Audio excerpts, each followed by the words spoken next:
comment s'est déroulé ce périple que vous avez effectué de Saïdia jusqu'à Mohammedia en passant par Tanger? Alors, effectivement, il y a eu deux étapes entre là entre Saïdia et Mohammedia. On s'est arrêté à Tanger. Il y a eu des petites mini-étapes avant parce qu'on a été obligé de s'arrêter à Mdir juste après Saïdia à Mdir pour attendre la bascule pour pouvoir passer le détroit. Et puis ensuite, une fois qu'on a passé Mdir, on s'est arrêté à Qsar Sgher parce qu'on était en plein dans le détroit et qu'il n'y avait plus de vent et puis qu'on était dans le clapot, il fallait qu'on s'arrête pour se reposer.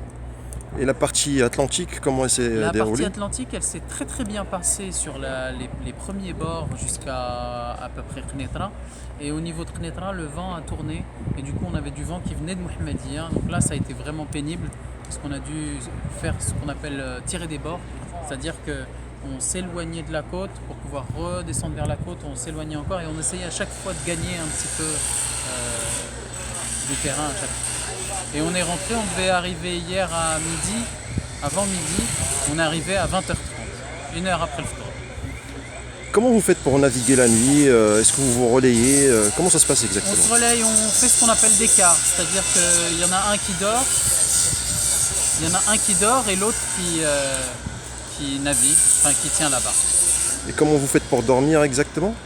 On a installé une espèce de hamac ici.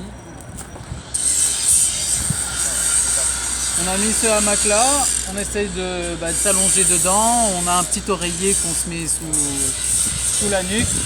Mais bon, on est quand même trempé parce qu'il y a des embruns et puis il y a de l'eau qui remonte par le bas, donc on est trempé, je veux dire, entre le ventre ici et les pieds. Voilà, là c'est à peu près sec. Quelle est la prochaine étape pour vous?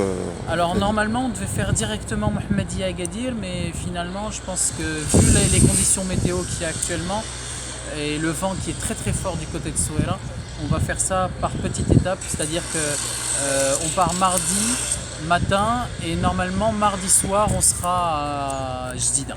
On va s'arrêter à Jdida. Et dans le futur, soit proche, soit loin, quels sont les projets que vous souhaitez faire pour développer la voile au Maroc? Alors, j'aimerais bien que notre club déjà se développe, j'aimerais bien lancer de la formation de moniteurs, j'aimerais bien impliquer plus de privés dans le développement de la voile parce que c'est comme ça que la voile s'est développée dans d'autres pays, c'est l'implication de privés.